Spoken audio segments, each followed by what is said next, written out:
Welcome to my kitchen. On my YouTube channel, I'm all about making simple, healthy, and tasty food fast. And today it's no exception. We have an Ethiopian dish on the menu, or I should say an Ethiopian inspired dish today. But what I'd like to do is also talk about how I put together a quick meal that doesn't need to be thought out too much. So I want to talk about the kinds of things I always have on hand because this recipe is really versatile. You can use it in a lot of different ways. I'm using my Ethiopian spice today, and I'm going to be using red lentils and brown rice, but you can always use black lentils or green lentils, and they all cook very quickly. This is how you throw together a fast, easy meal without a lot of fuss. So, before we get started, I just want to let you know very quickly, if you look in the description box below, I have an ebook, 6 Strategies for Permanent Weight Loss. There's a link where you can download it for free. And now let's get cooking. This meal is a lot easier if you have an Instant Pot. You can simmer on the lentils on the stove, but if you use an Instant Pot, it's a lot faster, and you can set this on to cook and leave the house if you need it to. Fast meals, Instant Pot is the way to go. This recipe I'm making for 2 people, but you can easily scale it up. Generally, I gauge 1/4 cup of rice and 1/4 cup of lentils per person. In this case, for 2 people, I'm going to start by adding 1/2 cup of brown basmati rice. You can use any long grain brown rice that you want. And I've given my 1/2 cup of lentils a quick rinse, followed by 1.5 cups of water or vegetable broth. I'm using water today because I don't have any vegetable broth. You need to use less water if you're using an Instant Pot because there isn't nearly as much evaporation as there is on the stove. So if I'm using 1/2 cup of rice, 1/2 cup of lentils, it's a full cup, to 1.5 cups of liquid. If I'm boiling it on the stove, I would use a 2-to-1 ratio. So I'd add an extra 1/2 cup of water in this case because you have a lot more evaporation. The next thing I just plunk in here is cumin seed, whole cumin seed, and about a teaspoon. The other thing I add is miso. This is white miso, but it just adds a little bit of saltiness. And the other thing I like to add is about a teaspoon of Benson's Table Tasty. It's the best salt substitute I've been able to find. It doesn't have that chemically aftertaste that a lot of salt substitutes have. That's it. Stir it around a little bit and then put it in your Instant Pot for 12 minutes or boil it on the stove for 25 minutes or so. And let's get to the vegetables. This isn't rocket science. I rarely measure anything. And all you need is a lot of your favorite vegetables. And I always make sure that I have things on hand so I can just pull something out and throw it into the pot. So, for instance, bagged cauliflower. It's already washed and more or less chopped up, so you don't really have to do much more than break some of the bigger pieces apart. You can buy You can buy shredded cabbage. I always buy a whole head of cabbage and then cut it in half. And in my food processor, I'll shred half the head and keep it in a bag. And whenever it's done, I'll shred another one. So I always have shredded cabbage.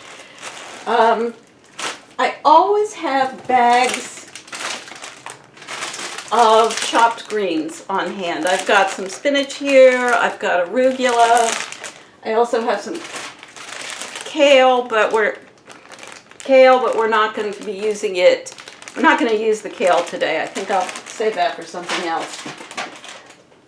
I often have a bag of shredded carrots, either because I've shredded them in advance in the food processor, or because you can buy them shredded, which I do often.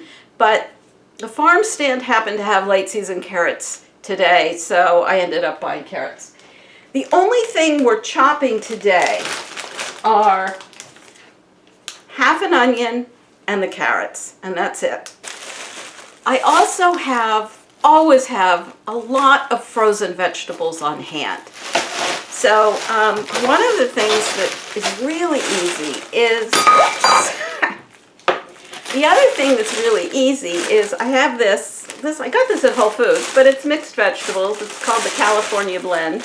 It's broccoli, cauliflower, and carrots. And I've got some green beans and some peas. So got a ton of vegetables. Generally, I don't usually measure, but I generally gauge about 4 cups of uncooked vegetables per person. And I get everything out and ready to go in advance so I can just put it in the pot and cook it really fast. And I'll show you how I do that. I'm not going to measure the vegetables for you. I'm just going to you'll have to trust me that for 2 people, this 8-cup measure is completely filled. I have my vegetables all ready to go now. The only thing I chopped were some onions, and I had a half a pepper in the fridge, so I decided to use that too. I have them separated in the order that I'm going to be cooking them, and the first is the high moisture content vegetables, the pepper and the onions. They're going to go in first. The next is the frozen vegetables. These are also going to add some moisture to the pot, and we will have to add a little bit, and I will show you how to do a dry saute. And then the next are the fresh vegetables, and then finally the greens. Okay, my pot is hot. It's on medium high. This is a wok, a carbon steel wok that I got at Costco for $35. I'm not adding any oil. I just have a nice hot pan that I put the peppers and onions in. And as this cooks, it's going to release moisture from the vegetables and aren't going to need to do any moisture. Aha! And now my Instant Pot is telling me the lentils are done. Okay, it's just been a few minutes. You can see how much steam is being released. That's just the moisture from the vegetables. And I haven't added anything yet. And no sticking. And the onions are cooking and they're starting to get a little caramelized, which is what I want.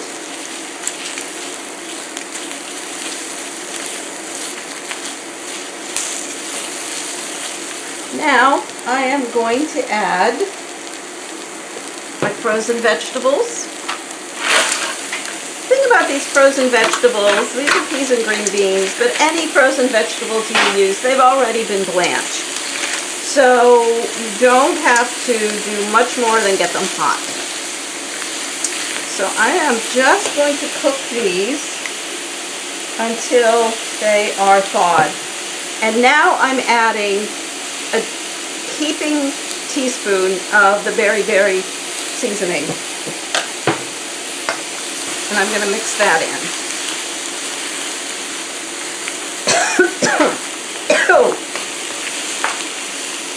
And now I'm going to add just a tiny bit of water right here on the side of the pan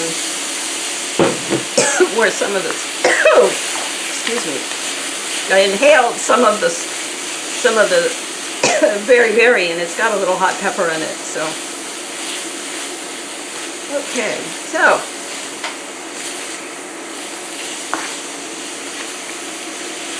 And just get that nice and hot.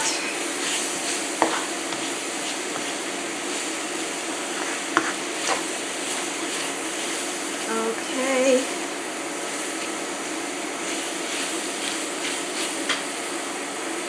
It's still kind of cold.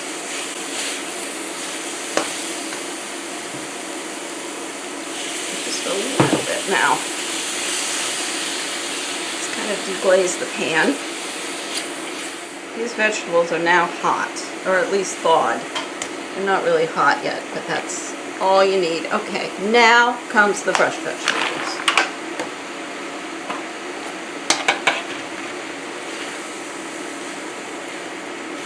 Again, just want them hot. Just really want everything hot. And add just a little bit more water, just to make sure that nothing sticks and you have enough to steam the vegetables and get them hot. Okay, this is starting to smell good, and I'm going to finish by putting the greens in.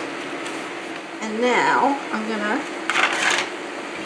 put a lid on it, turn it down, and let it simmer for about 2 minutes while I get my lentils out. This is the rice and lentils in the Instant Pot. The thing I really like about this is that the lentils break down and they get nice and creamy. But the rice is al dente, and so it's a nice contrast. I think we are ready to eat. Let's dish this up. Okay, it's done.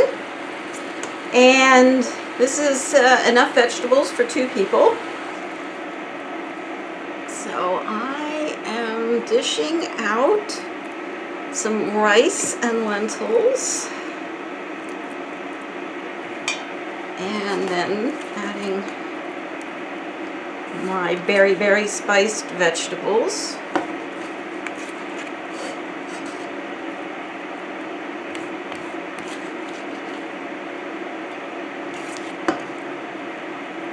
You can see we eat a lot of vegetables in our house. So this is a decent serving. Because this is hot, spice-wise, and hot food, we like our food a little spicy in this house. But because hot food gives my husband the hiccups, we like to add a dollop of plant-based yogurt to this. And it perfectly yummy dish, and I hope you'll try it. So if you have any questions or really feel like you will try this dish, please leave a note in the comments below, and I'll see you soon. Thanks for watching.